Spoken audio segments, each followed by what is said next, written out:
one case I remember, I'm kind of old, so this goes back, let's just say more than one decade. And my first memory of voting was as a little kid, and my mother carefully explaining to me how my father had wandered into the wrong polling place because they were different political parties. And it's the very first memory I have, but for me, voting has always been a kind of habit. I get into it, and I think for most people that's true also, which then you can understand some of the problems, that kind of the break in generations of people passing down. I mean, the kids are all on the internet and all that sort of stuff, and it's hard to develop and reinforce habits. And that in part explains why we need to rethink out and encourage people to vote. And look, I'm not here to tell you what to think, but some things to think about. Voting, seems self-evident to me, why you ought to do it, but then that's my own personal experience. And as I mentioned before, I've had, because of my position in particular as a teacher, so many people trying to say, this or that about voting and why they don't vote. So, as I say, this is kind of fun for me to think through some things. I think that voting's about what you value on behalf of others, but what you value in and of yourself. And so you'll see my comments will hopefully reinforce that and make the case. Seems to me, in sort of organizing this, that you can lump the arguments in favor under three categories.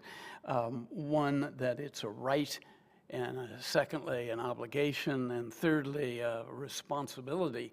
But before I go into that, let me take a look at the major objections that I have encountered over the years and what some of the polling and the data shows you about why people don't vote.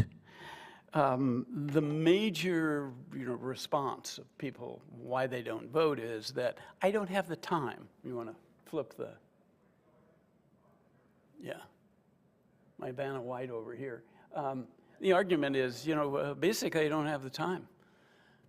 My response to that is, well, then why don't you have the time? Isn't it fundamentally a question of what you value? I would tell students that were chronically late, supposing getting in class I gave you $100, you think you could make it? So it's really a matter, ultimately of convincing people to be aware of what voting is all about, but to see it as having some sort of value in their lives. The ironic part is that if you think about rich and poor in the world, poor vote much less. And it's not only because there are ways and means to suppress that vote or, not encourage them to vote. It's a lot of it is there's a concept in political science called political efficacy, E-F-F-I-C-I-C-Y. Efficacy. It's different from efficiency, which is doing something, with a minimum of resources to get an output. Efficiency, it's not the same thing as effectiveness, doing something and getting a result. Efficacy describes one's sense of being able to control their life, basically, to have a meaningful say in their political destiny. And by and large, poor people don't vote because they don't have the education, but because they also don't have the sense of efficacy that what they do or might do would make a difference. Right? And a white, male, upper class, well-educated and all that, that's never occurred to me until I realized, talking to a lot of poor people who are exactly the ones that could most benefit from being voted, from being heard, and yet they don't do it. Right? And part of it is ignorance and all that, but a lot of it is because of this question of what I call political efficacy, the sense would making a difference anyway. Right? Well, there are that's the strongest argument that people would give to me. Well, I just don't have the time. And my response is, well, then that's a matter of incentive, isn't it? If I could convince you of the value, if I could give you the $100, right? I mean, boom, or at least get you to think out what you're doing instead of having a habit of not voting. Start voting, develop a habit. Second and third set of reasons are, well, look, the system's biased. That is, it's tilted, it's not a fair game, right? And then there's the third aspect of that, which is, oh no, the system isn't just biased, it's completely rigged. You know? It doesn't make any difference, it's a shadow game. It's what the MAGA people would say, the deep state is just shuffling things around. It's, somewhere over the rainbow, there might be hope and et cetera, but we got the wizard. And the wizard is just nonsense. He's a con man, right? So there's this feeling the system doesn't operate at all. For those that say the system is biased, they'll often point out, well, it's big money. Money makes it all, the big interest groups. Well, I got to tell you, I used to run political campaigns. Money is most important in its absence, right? Just because you have it, right, doesn't mean you win. But if you don't have anything, then the other guy's voice gets amplified, right? So money is really most important in its absence. It's an important, factor of life. And unfortunately, in all our infinite wisdom, we haven't been able to figure out how to control some of its effects in politics. And these days, it's as bad as you're seeing on TV. Was it some guy just gave the Federalist Society, $2 or $3 billion just to play with? I mean, the amounts of money are staggering. That may be true.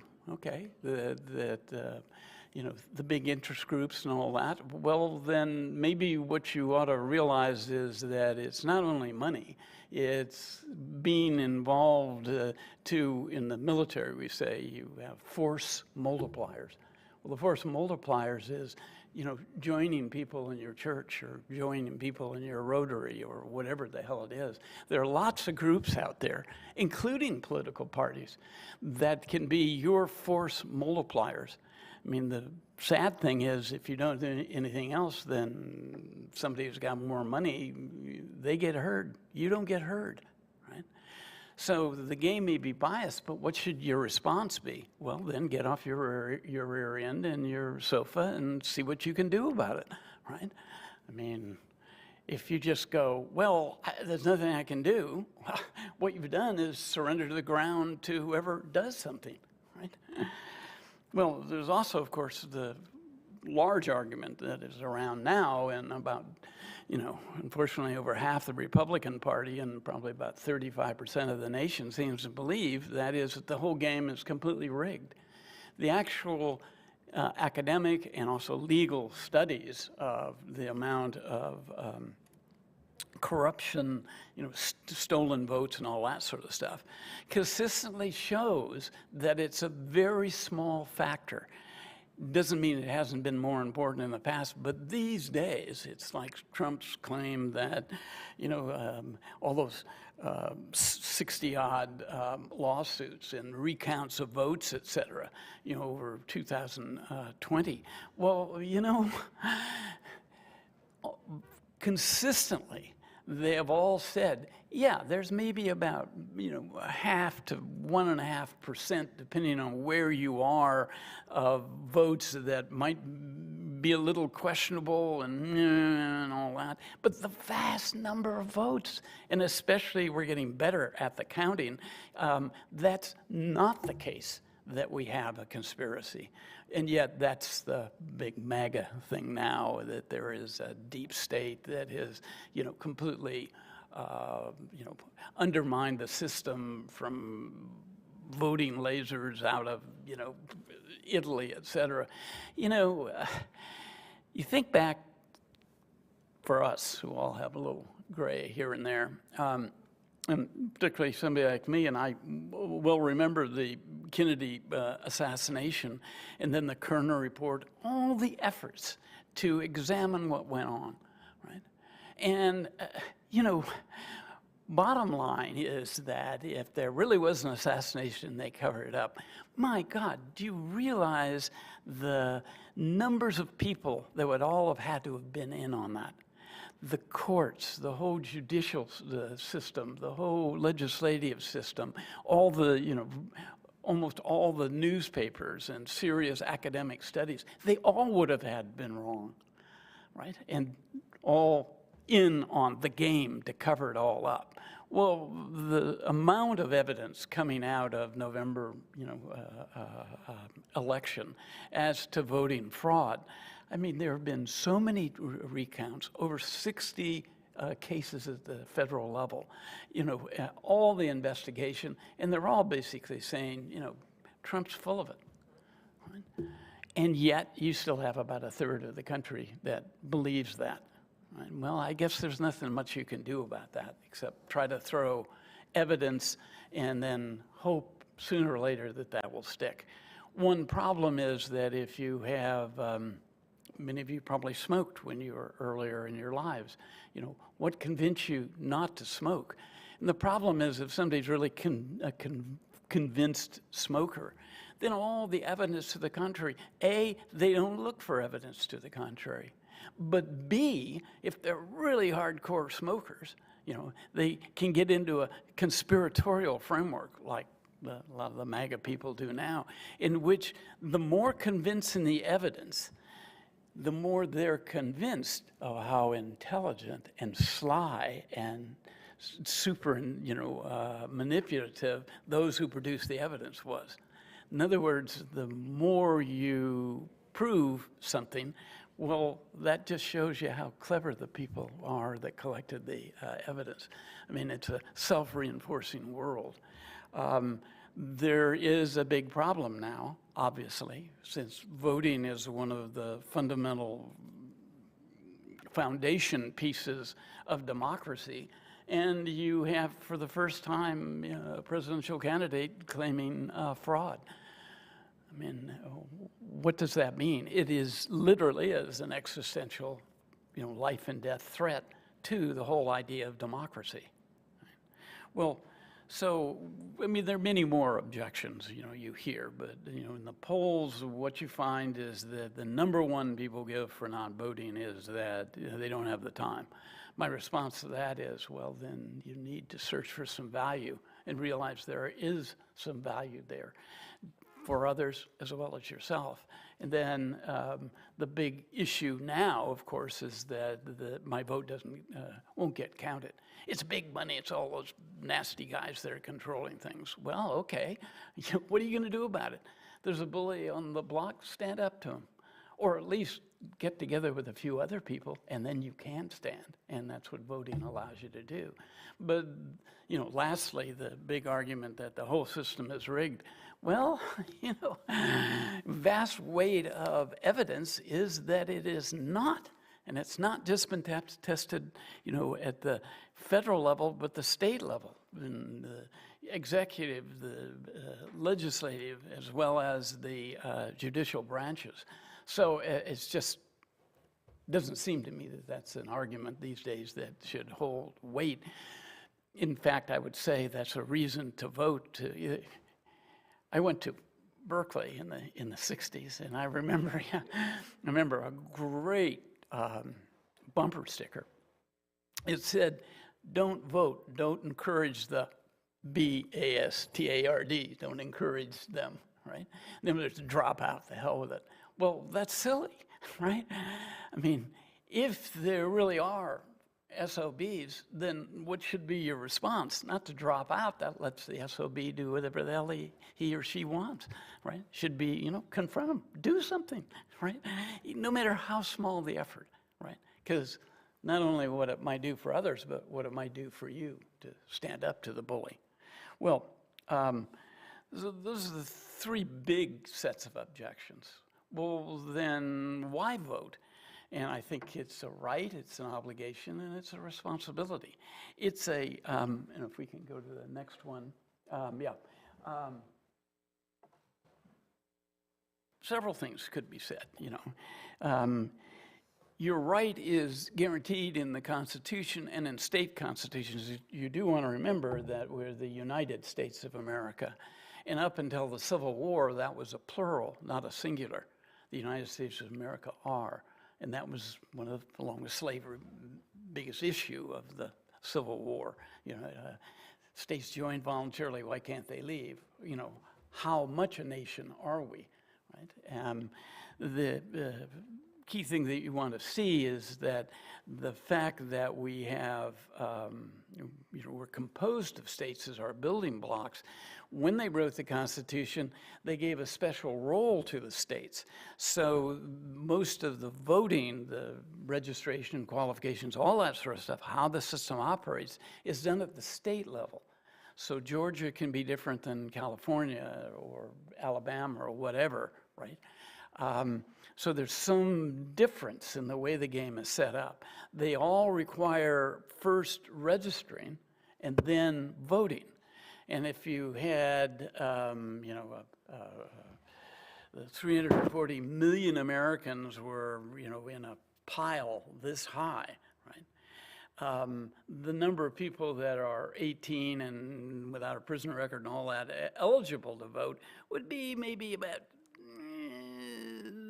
60% of that, because that's all the children. That's people up to, you know, to 18. Then how many of those eligible to vote actually vote? Well, they first got to register and then vote, and there's a huge drop-off, right?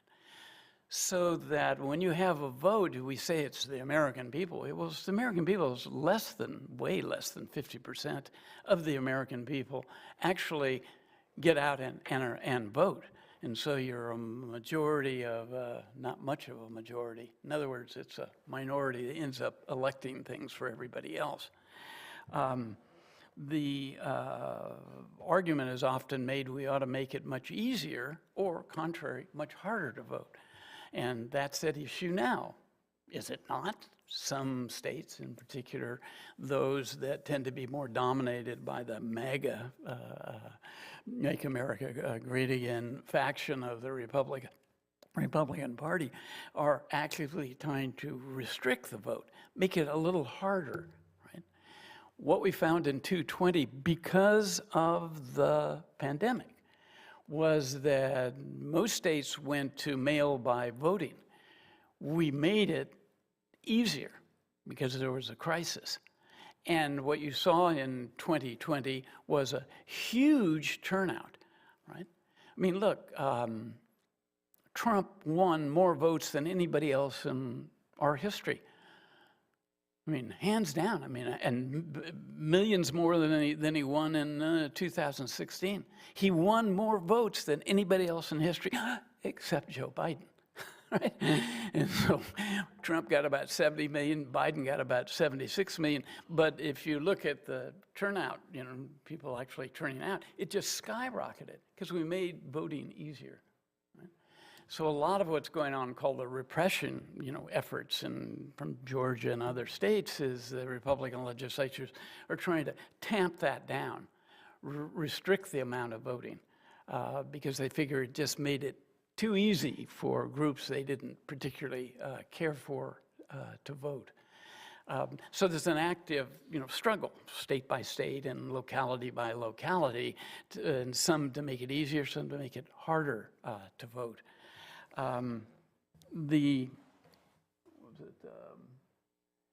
Voting, of course, is voluntary. You don't have to do it. There are countries in the world that do have mandatory voting. For example, Venezuela, but Australia, right? Or Belgium, you actually get fined. It's not a big fine or anything like that, but you're expected to vote, and you don't vote, you get fined, right? Here in the United States, of the major industrial democracies, Japan through Western Europe and all that, the United States we bounce along at the bottom of the turnout rates, right? Not very not something to be proud of. That got reversed a little bit the last election, but that was pandemic. We made it easier mechanically, and also Trump, as much as he stimulates his own base, horrifies everybody else on the other side. So you had a, exceptionally high turnout. But turnout rates have never been terribly good in the United States. You saw they were fairly good as the 19th century went down, and then when women got the votes, they went up, then it went down. More recently, the turnout rates went up after 18-year-olds in the early 60s and then plummeted down. Recently, they've been slowly growing, but it's really, for political science, it's kind of an embarrassment when you look at American turnout rates. Normally, you have every 2 years a curious cycle. It's called a presidential cycle. The president, a third of the Senate, and the whole of the House of Representatives are up for elections every 4 years, and then intervening, it's called an off-term election. There's no president, right? But there's a third of the Senate and all the House of Representatives. Then the various states, some of them like California don't go on that 2-year, they go on sort of the intervening cycle, But what happens in the presidential cycle, when the president is on, there's a lot more money being spent. There's a lot, and a lot more, excitement and all that. And so turnout goes way up. And then when you don't have the president, the turnout tends to go down. Right? So we are in an off-term election, and the early evidence from the primaries is that we're not doing so great in turnout. But that's, in comparison to 2 years ago, which is exceptionally high. And it depends on which state you're talking about. So everybody's going to be interesting. As Karen mentioned, LA County and Ventura County are about 27% turnout in voting, which is a little low. But what's happened this time is a couple of things. One, Trump isn't on the ballot. Okay, but you've had what's called the Dobbs decision by the Supreme Court, which in particular has inflamed the women's vote. Women in the last generation have been voting about 3 to 5% in greater numbers than men, right? And that number will probably go up. And in particular, that single factor probably mostly explains why all of a sudden Biden and the Democrats are going up in the polls, because they tend to, they're using that issue. There are other reasons, right? Okay, so the right to vote, since it's voluntary, who will turn out? Well, the parties exist as a kind of mobilizing agent, but there are lots of other groups, and you see that turnout differs very much. It's much higher the older people you are, it's much higher the wealthier you are, and the more educated you are, which all makes sense, greater political efficacy. What I do makes a difference, and so why not vote? Or I could use the vote. It has some meaning, right? It also goes up depending on a number of factors. Gender, women vote in slightly higher numbers. Ethnic, blacks have been well organized since the 1960s and have actually, these days, depending on which state you're in, have comparatively high rates of participation. Latinos who are Hispanics, for instance, in California, who are, the largest single grouping. 3 years ago or 4 years ago, white non-Hispanics became the second largest group in California, and Hispanics became the largest with about 42, 43% of the entire vote. Potential vote, yeah, but they have relatively low turnout rates, right? Generally, the poor, less educated, and younger the less chance you're going to turn out. Why? Why younger people? Well, because they're moving around. They're not fixed in one place. Habits haven't developed. But also they don't necessarily perceive the value. They haven't bought a house, paid taxes. And, some of getting involved in the system is defensive, or your anger, I've got something to lose or something to gain. And young people are pretty much all over the place. Religion is a huge set of differences. Mormons have the highest voting. It's regarded as a religious obligation in addition to a political obligation. So they have very high numbers. It depends on which church you're talking about. Generally, if people are a bit older, educated, and a bit wealthier, they're plugged into the system. And sometimes you vote because your neighbor did, or because somebody at your church votes, and if you don't have those connections, it's not only not easy for you to go because other people are doing it, but, you're a little bit at a sense of loss. I don't know how it works, so these by different groups you want to see, because it's voluntary, you have very different turnout rates. And there is a concept you want to get a hold of, and that's called tacit consent. Tacit is to be quiet, right? And tacit consent, and John Locke and philosophers came up with it, but it's this, right? That if you don't speak up, then whoever wins claims to act in your name. In other words, your silence or your non-participation is interpreted not as protest, but as approval of whoever wins. So you don't vote, well, whoever wins then acts in your name anyway and claims to speak on behalf of the American people or the voters of LA County or whatever the hell it is, right? So your not voting is actually a vote for whoever wins. Not an odd way to look at it, but that's what it is, right? So if you drop out, then you relinquish, your voice in being heard. And that, it seems to me, is a powerful reason. Then you're offered the opportunity to be heard. You ought to take advantage of it.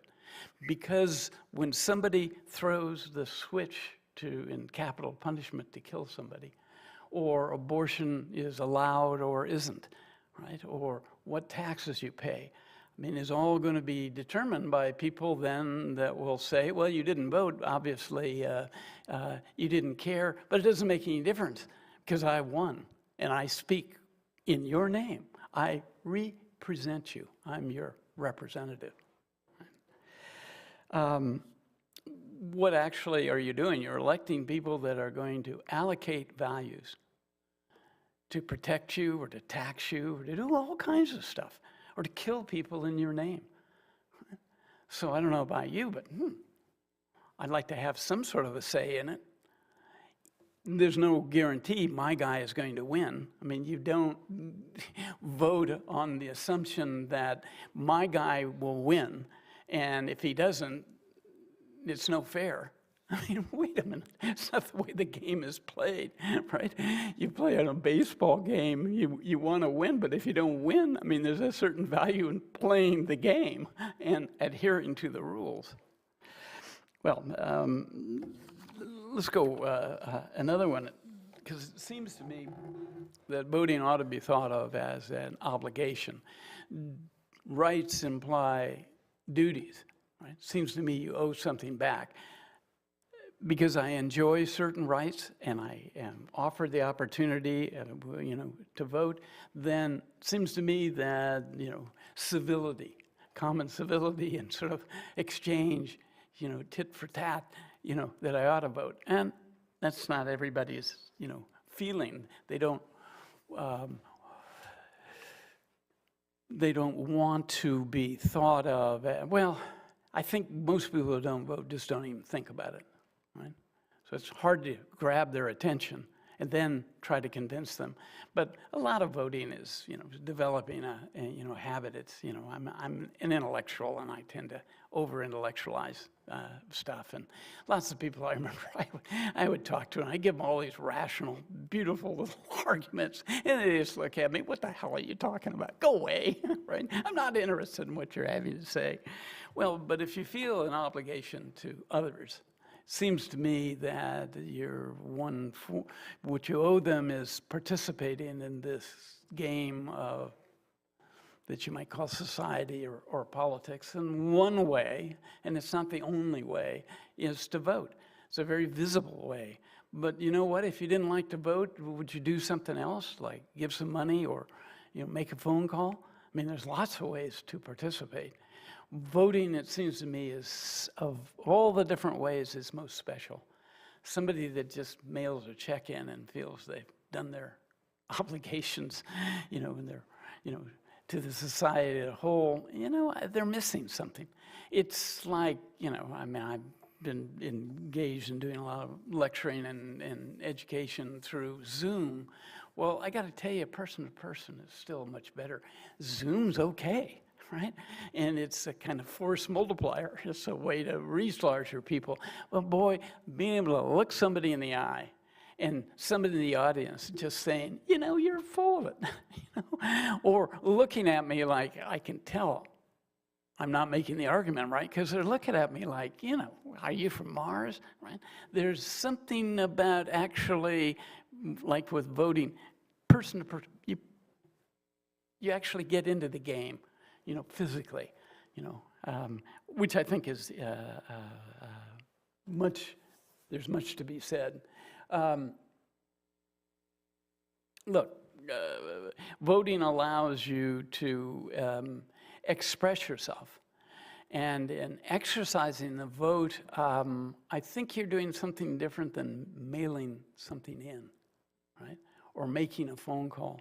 You're publicly entering a public space, right, with other human beings.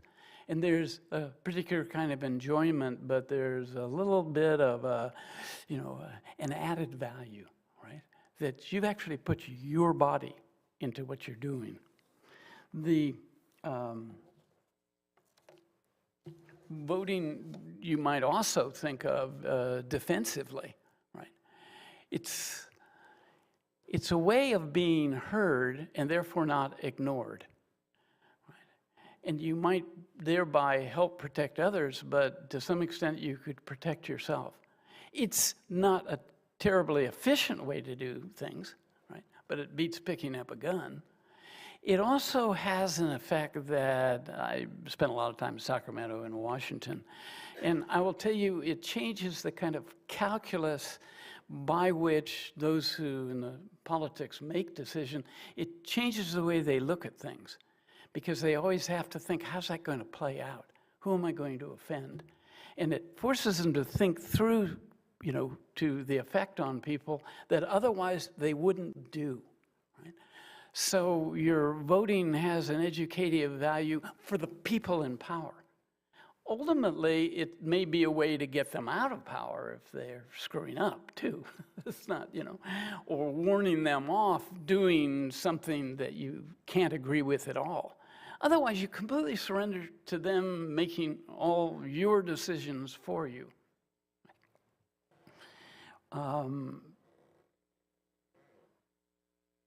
Well, remember, democracy has a certain conceit that the average Joe or Jane ought to be listened to and actually has something worthwhile, to say. It's an opportunity to people to be heard, and voting ultimately is one way to get heard. You want to flip it again? Let me continue on that theme of democracy. I mean, if you think about it, democracy, demos, people, crassy, rule of the people, is based on this simple idea that legitimizes, makes worthwhile why you ought to obey things. Presumably, the choices that are made by your government are those that are based on the consent of the governed. Well, okay, one way to think about democracy is that it's like a feedback loop. It's the idea that those who wear the shoe ought to be heard because they're best able to say if it fits well. Right? Not for them to make everyday decisions, but at some point force those that are making the decisions to go back to the wearer of the shoe. Or think of it this way, with a feedback loop, like, I don't know, this room with its lights, but many auditoriums have what's called a rheostat. So the lights don't go on until somebody comes in, and then the sensor, or a better example maybe would be a temperature gauge, where the temperature in a room is automatically calibrated to go up or down depending on, hot or cold. In other words, it's gauging something, it's recording something. Well, in the democracy, the idea is a kind of feedback loop in which there are inputs, that is in terms of demands and needs from the people. The input goes into that black box, the government, where policies are the output. And then ideally, right, every couple of years, the people have a chance to register their reaction to those policies.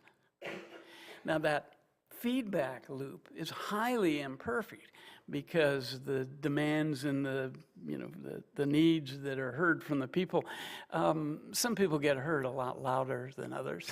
Right? And if you really need something but you aren't organized with others, then you just don't get heard at all. So there's all sorts of problems of, in the, translating, what the people need and what they want through their representatives. Then there's all this stuff that happens in what they call the black box of the government, where trade-offs and all that sort of stuff. So nothing is ever perfect, but you do get policies that go out. But then your problem again is, who gets affected by it and who then gets involved enough to vote somebody in or out of office. And there's a little factor called incumbency.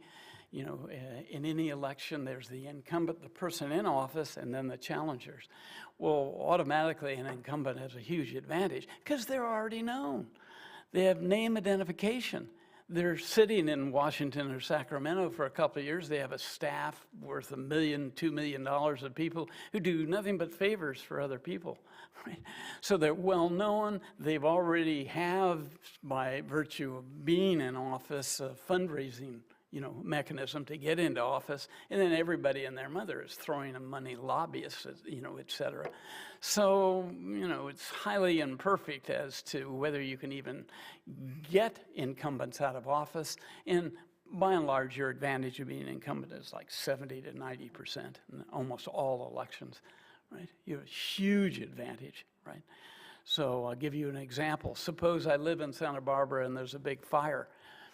Okay, and I'm the congressman from that area. Well, I call up the news media and the TV and say, I'm going to be here to make a statement about fires are not good for you, right? Wait, you're the challenger, right? You call up and they go, who are you? Why should we cover you?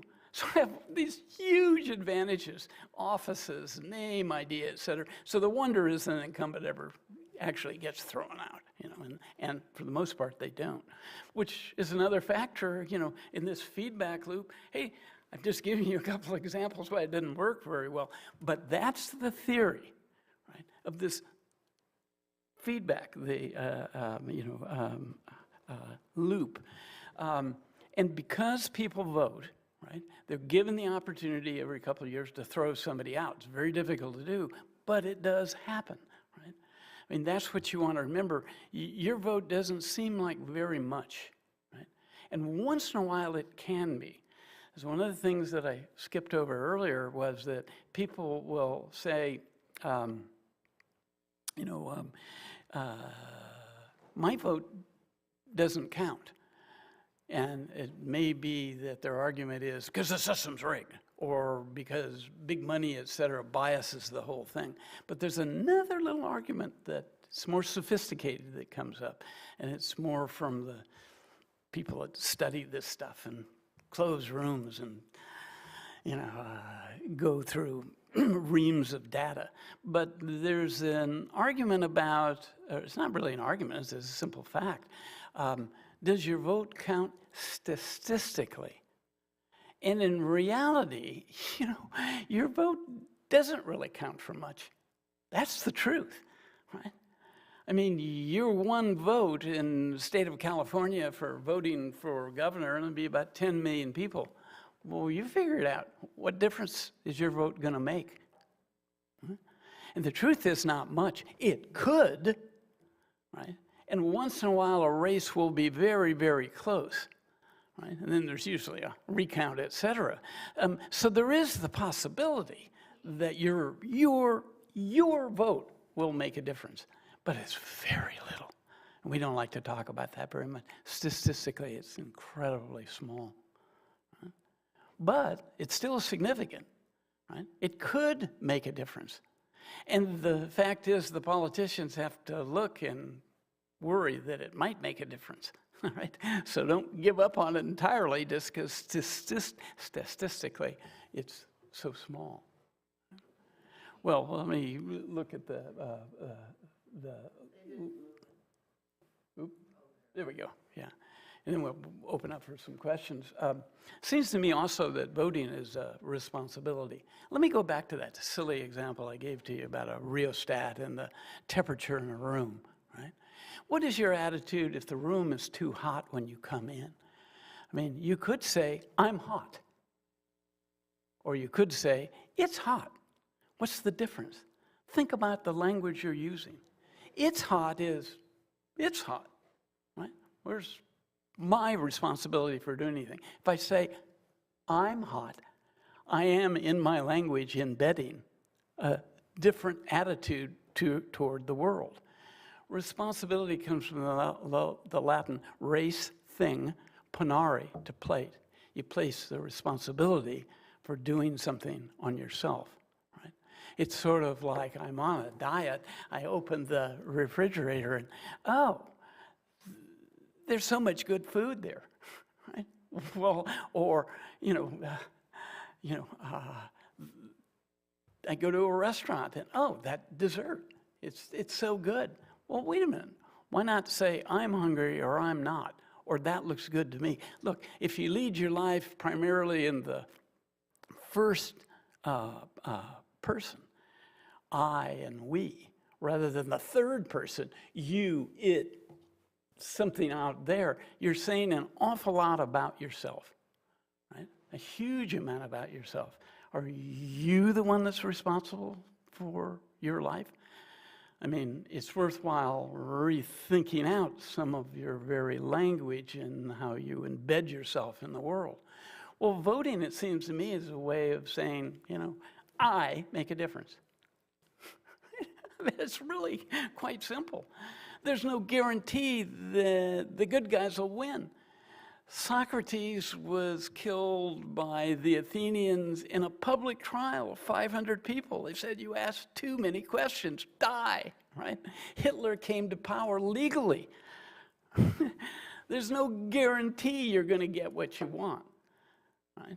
But if you give up the possibility to make any difference, then it seems to me you don't have a lot of ground to complain, right? Remember tacit consent?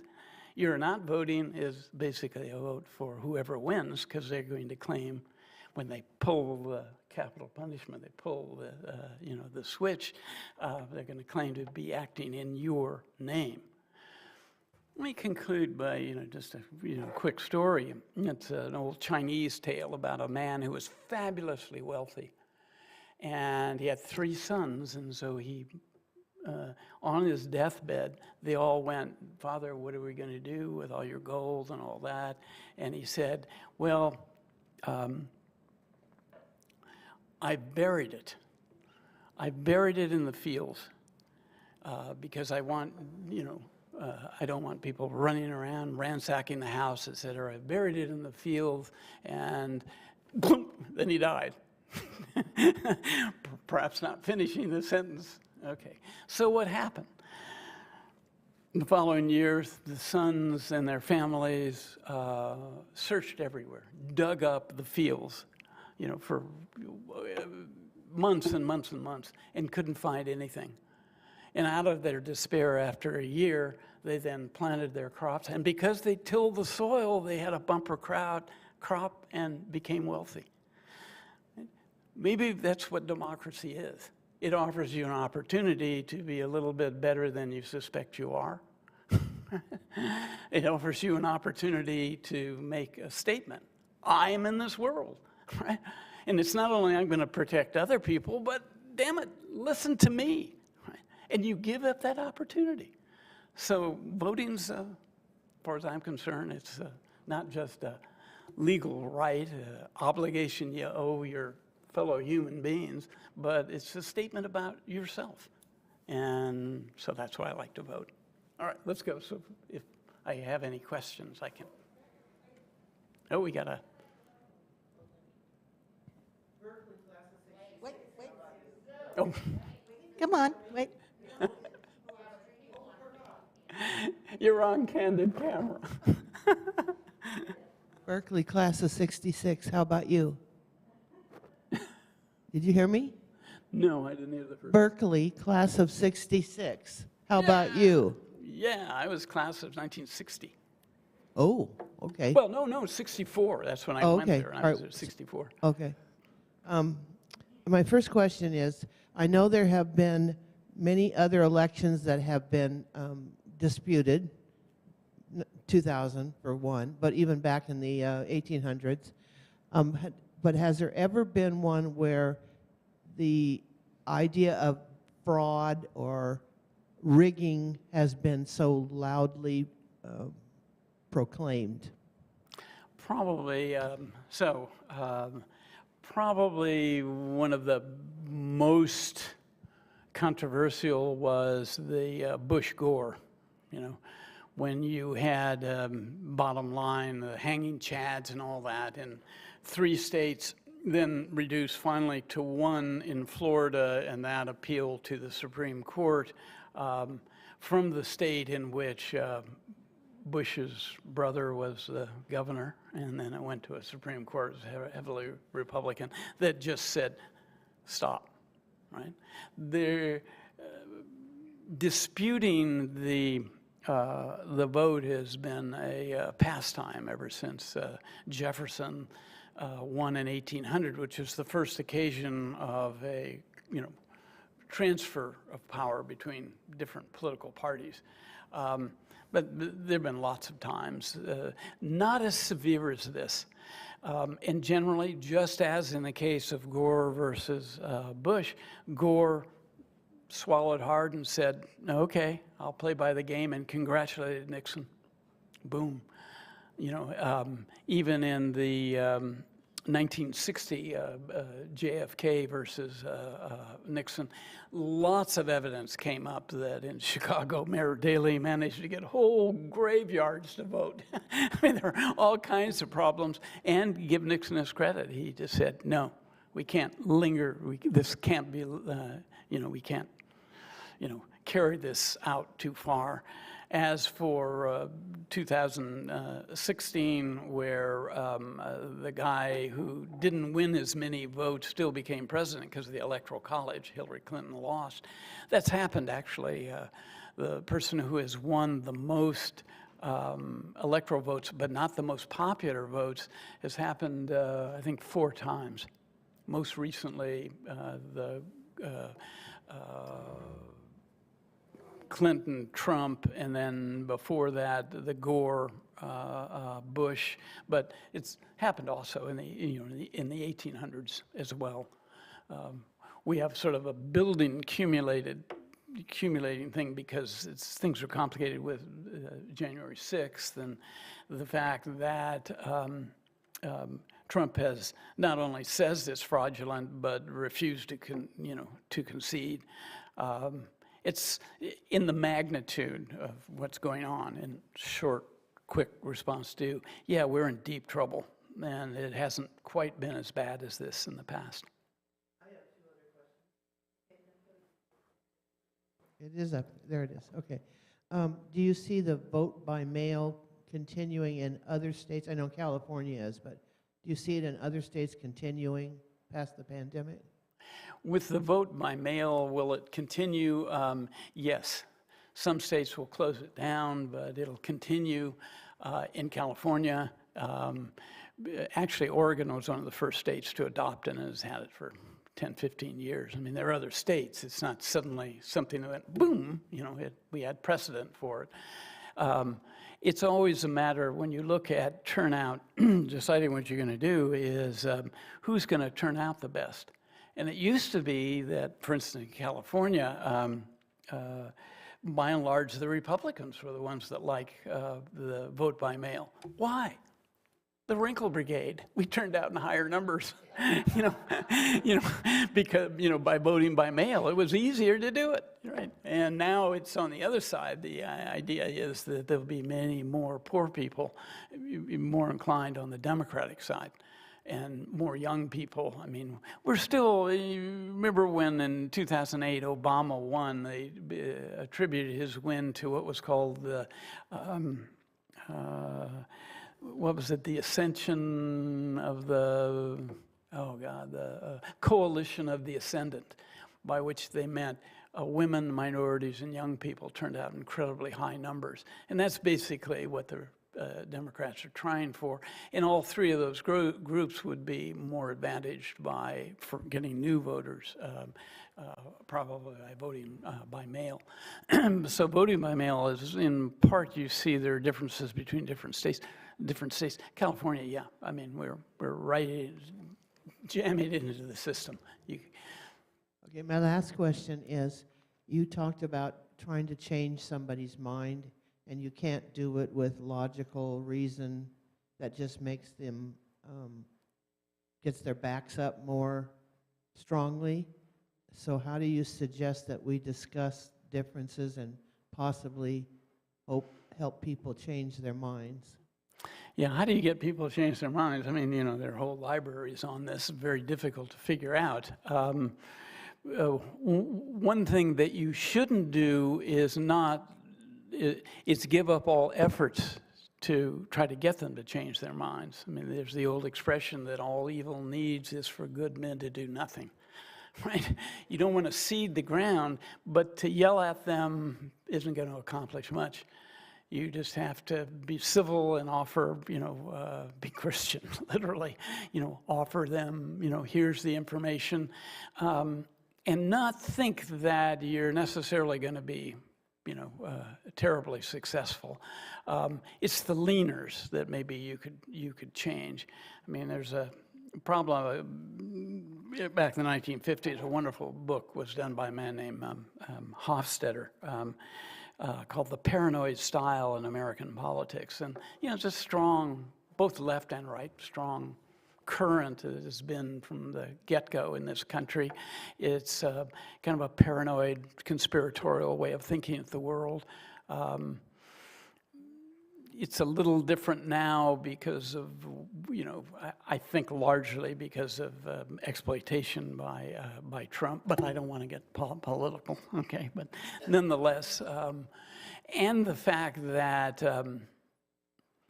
I personally believe that to some extent, mass media and the internet and movies, have all cumulatively had the effect of loosening the sense of people that what they perceive is real, right? Which then breeds the ground for, conspiracy, right? But the logic of conspiracy is that she is evil. And the more we have evidence that she's not, if I really fundamentally think she's evil, all I'll become convinced of is that, she's got a lot of friends that have set her up. And look how well they presented, I mean, it's like, it's like, the old expression, what was it, the greatest,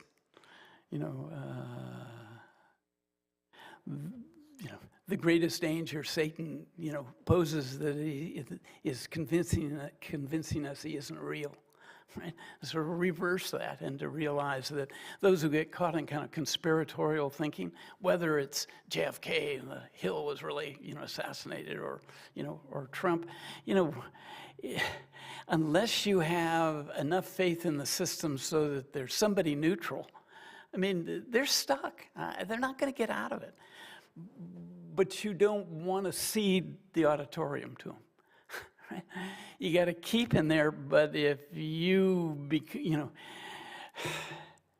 I suppose you have to offer them a little bit of safe ground and listen to them, and try to understand them, try to forgive them in your own way, but, it's very hard. And apparently Trump's pretty well got his grip on about a third of the country. And what's also really frightening is that you figure times are actually pretty good. It used to be that if there was going to be real danger to the system, it would be economic discontent, another depression, et cetera. We're doing well. And yet, look, culturally, in a sense, socially, we're in crisis. And suppose we get a bad recession or depression. Oh, my God. Talk about steroids. And, given the current situation, maybe a third of the people are willing to, agree with sort of QAnon crap. Whoa, suppose you had massive unemployment. It's just, and then you would have people in the streets, not only from the left, but the far right and the far left. Now that gets scary. And by and large, professional political scientists that study what's going on, there are amber lights going on. Democracy really is threatened. Right? We don't seem to be going in a good direction. Yeah. Yep. More questions? Sure. You touched on the Electoral College, and I know that's probably a topic for another time, but I was wondering if you could just explain the logistics of it and how it works so we can better understand it. Okay, so look, we're on our second constitution. First one was the Articles of Confederation, which is sort of like the European Union, a confederation, a bunch of equal states, delegating very few powers to a central government. Then we threw it out after 12 years, right? And created our current federal constitution, which focuses more power at the center. Well, we came from being states, and so what they decided in concentrating more power at the center was that they would, in a sense, dilute it by dividing it into branches of government, and then it's sort of like a big matrix. Power is divided vertically, but also horizontally. And one of the things that they wrote in was that at the federal level, there's so much fear of the greater concentration of power that they would make sure there are all sorts of guarantees that tyrants couldn't come to power and exploit the system, et cetera. So that's basically why you divided power, so that if we stop talking and I walk out that door and there's a homeless man there and he goes, "Whoa, I am back." And in fact, he looks like Christ and enough people believe that it's Christ so that he goes, "Vote for my people." Well, okay, let's stop a minute, right? Everybody believes it really is Christ, right? So what could happen? In a month and a half from now, you're going to have elections that will be for 1/3 of the Senate and all the House of Representatives. So his immediate political party could win the House of Representatives, but it could only win 1/3 of the Senate. And he can't run for president because we don't have any presidency. And the presidency is every 4 years. Senators are elected for 6 years. House of Representative peoples for 2 years. It's all calculated to divide power up, not let anybody quickly seize the whole system. Why? Because now replay it. what I just told you. Instead, we walk out in 10 minutes and it's somebody who looks, sounds, and is believed to be Christ. Well, suppose jumping up is, or suppose it's Hitler. So there's a great deal of distrust about, in the Constitution, concentrating power. In line with that, what they said was that let's also prevent direct election of the president by having the election be filtered through the will of the states. So an electoral college is like, electing the Pope. It's a college of cardinals, right? It's that kind of, they don't grant a decree, right? But the idea here is that the vote would be taken state by state, and each state would be given an ultimate say in the final election according to its representation in the Congress. So each state gets 2 electoral votes for its senators, and then a varying number depending on their population, no less than 1 vote. California gets 53 because we have a big population. Montana gets 1. Liz Cheney, bye. Okay, so the idea here is then that there would be not direct voting, but voting through the states, and that's what the Electoral College is. Initially, the idea was that each state would probably send its wise men and women, right? They put in there and they said that the electors can't be people who are already elected. Instead, you have to find each state another way of sending, a certain number of people.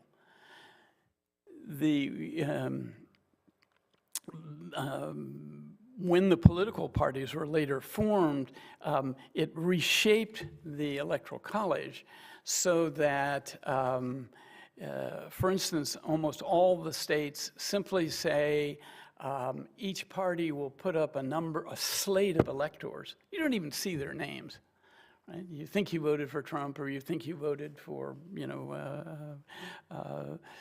Clinton or whatever. What you really did was vote for a Republican or Democratic, a slate of electors.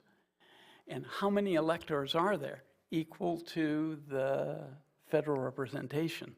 So California gets 2 for the Senate and 53 for the House of Representatives. So we get 55 electoral votes. Montana gets 2 for the Senate and 1 for the House of Representatives. Well, that leads to all kinds of weird things. For instance, Montana, it gets 1 electoral representative, but it doesn't have a population much larger than Ventura counties. So you can see that mathematically there's not kind of 1 person, 1 vote. It's in each state, no matter how small, gets 2 electoral votes. Or think of it the other way. California has 40 million people, right? And there are less people in Montana than Ventura County. But Ventura County gets 2 senators, and we only get 2, right? So there's not a kind of direct percentage, right? That's what the Electoral College is doing. Each state then sends a slate of electors. And then in November they vote, and then they meet in October, and then there's a formal counting in January. That's when you have the January 6th, thing. And then the president is inaugurated on January 20th, by law. But the Electoral College is built in because basically, think about the guys who wrote the Constitution. They were going around with horsehair wigs, gaiters, tall socks up to their knees, and buckles on their shoes. And they talked about the people and all that, but the reality was they were kind of scared of the people. And so they build in, Electoral College, which would be a break on the system, right? That's why we've got so unfair, and several times the Electoral College has elected somebody that didn't win the most popular vote. Is that okay? Yes. From the national level to the super local, how does one find information about things like school board elections and judicial appointments in Ventura County? Yeah, information has never been easier to find because of the websites. You have there's a Secretary of State for the whole state. You can, official for the counting, but the hard work of the counting and the collection and running is all at the county level. So you've got what's called the county recorder in Ventura County, and I think it's also called the recorder in for LA County. So you look it up that way. An easy way also is that the League of Women Voters is very good. They'll give you all kinds of information. Also, Ballotpedia, like an encyclopedia, Ballotpedia, and a number of other groups are really good. I mean, you go, they'll give you all the information, all the websites, as well as the statistics on it. So it's actually pretty easy to get information. Many groups will also, if there's an issue you care about, they'll have a website that will report back. One more question? Anybody got one? Okay. So to clarify, I understand that it takes 2 electoral college votes for president. But so on January 6th, there were all these electoral people that were going to go to the House of Representatives. And those aren't just 2. Those are people representing numbers in their own states. I thought it's a combination of both the Senate and the House. I thought it was just the Senate that the Electoral College votes counted towards the presidential election. No, electoral vote, actually it's kind of weird, and you want to think that the Constitution settled everything. It didn't, and this is an example. It's kind of arcane, but we didn't settle things. Actually, when the electoral votes come in for president and vice president, they're counted separately. The Senate will, in the final analysis, elect the vice president, and the president will be elected by the House of Representatives. I mean, well, I don't want to get into all the little details. Think of it this way. In early November, you have the election in all the states. Many states, now these days, all the states will have primaries starting the prior spring, running, for the next several months to determine who are going to be the candidates for the runoff in November. Okay, so just looking at the presidential, you have the vote in early November, the first Tuesday after the first Monday in November. The votes are tallied state by state. And there's a period for about a month in which the counting can go on and objections can go on. In early October, there is supposed to be the initial returns. And then you open it up and you could have challenges to that. So one of the things the Trump people did was they tried to say that after October that there was fraud, and that groups should be allowed to present other slates. And in fact, that's big legal stuff now, because you can't just, even if it's the state legislature, say you can just invent another group. And they're going to get slapped down, I'm sure, very, very badly. And some people will go to jail just trying to present alternative slates, But in October, then, you've presented the slates, and you really know, how they're going to, pretty much what the vote's going to be. But there still is room to do more investigation. And then you have a formal presentation by each state of what the vote is in early January. In this case, it was January 6th. What Trump tried to do was to organize a big group to disrupt the actual counting. He also talked to Mike Spence, his vice president, in virtually every legal scholar has said, in just a trumped up BS interpretation of things. The Constitution says that the vice president shall open the ballots and then formally call, for a vote. It's purely a ceremonial view, and Trump tried to invent this legal theory that Pence could have thrown all those votes out and God only knows what else. What would happen if the votes were thrown out or there's no clear winner? Then you have what's called a contingency election. And at this point, the election goes to the Congress. For the vice president, it goes to the Senate. For the presidency, it goes to the House of Representatives. There, in the House of Representatives, each state is given one vote. So like there's 435 members of the House of Representatives, there's only 50 states, so you've only got 50 votes.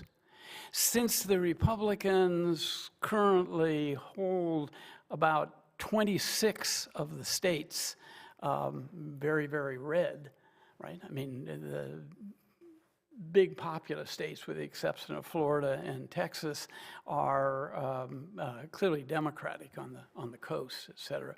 But then you count all the states. Remember how many are smaller or rural, and the vast majority of those are all very, very Republican and red.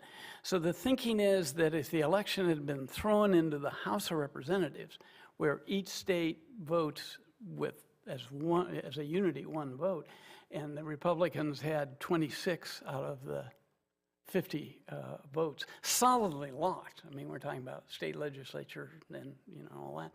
Then Trump would have been elected if he could have had it broken down by state. Right? So Trump's schema was to prevent the vote for, if he couldn't get Pence to reverse the whole thing, then the idea was to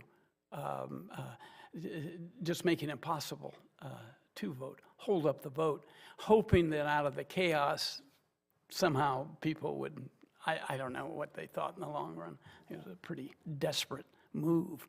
And, obviously not just a protest, and not, as some of the Republican members like Josh Hawley said, well, it was just a, vacation mob that got a little out of hand. No, it was pretty well planned for disruption, and certain groups, Oath Keepers and the Proud Boys, et cetera, were highly organized and were trying to go out and, do some really, really serious things.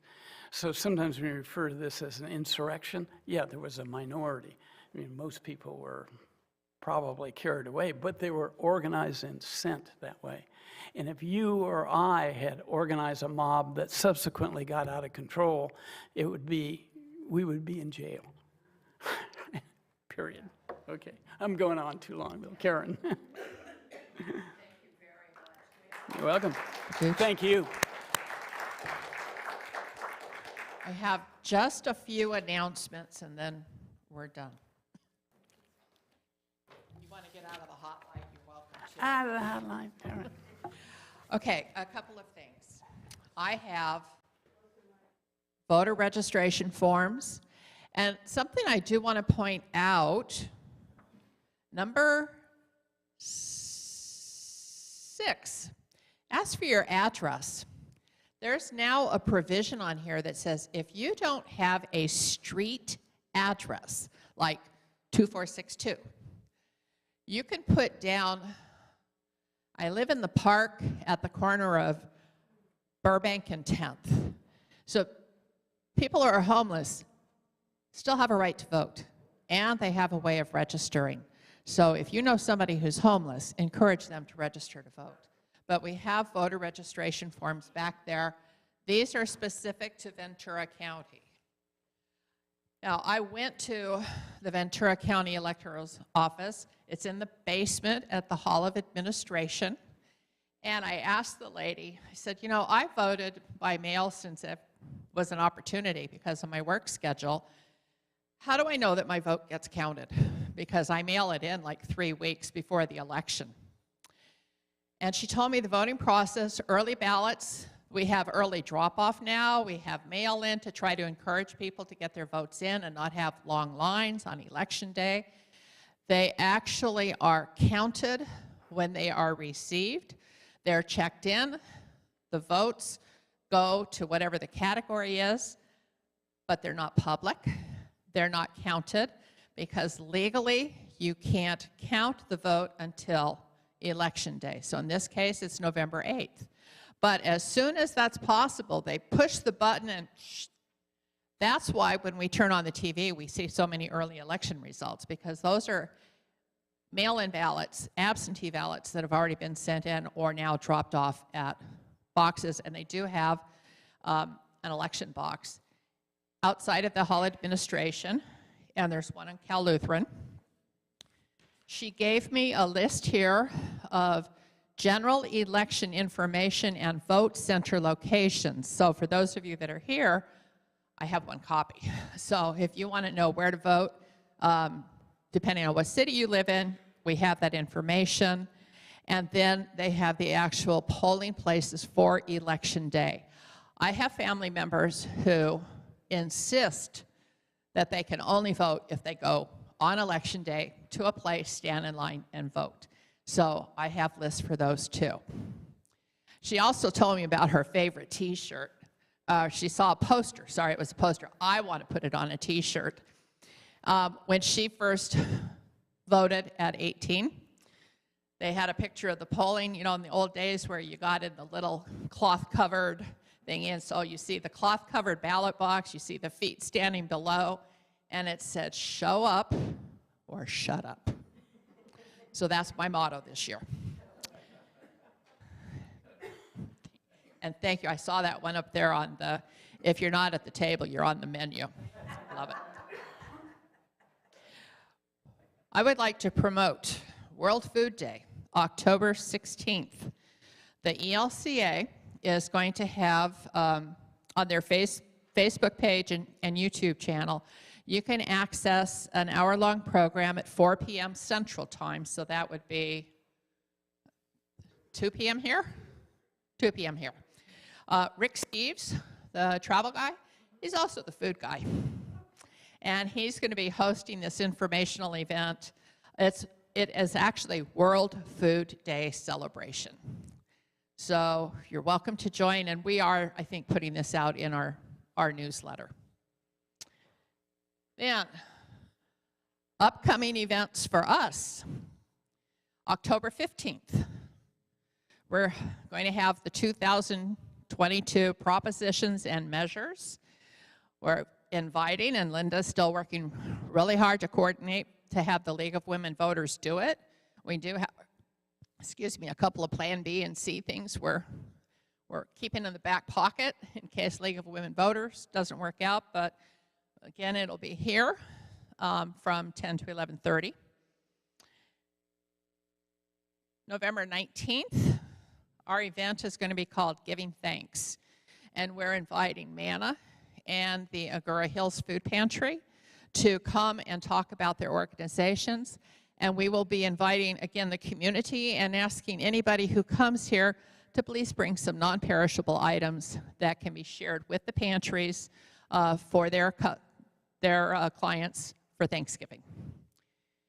December 17th, we're calling it Make Their Spirit Bright. And we're going to be doing collections for local animal rescue groups. And so that God's creatures can also have a nice Christmas, and we can help some of the local rescue groups meet some of their needs. So don't have names yet for who's coming for that, but keep those dates in mind. And again, if you would like to join our social justice small group, second and fourth Wednesday of the month, we meet by Zoom, and it's on the New Hope website. So any other final thoughts or comments from anybody? I see no. I want to thank you all very much for coming. If you're watching at home, thank you, and we hope you can join us in person next time. Bye-bye.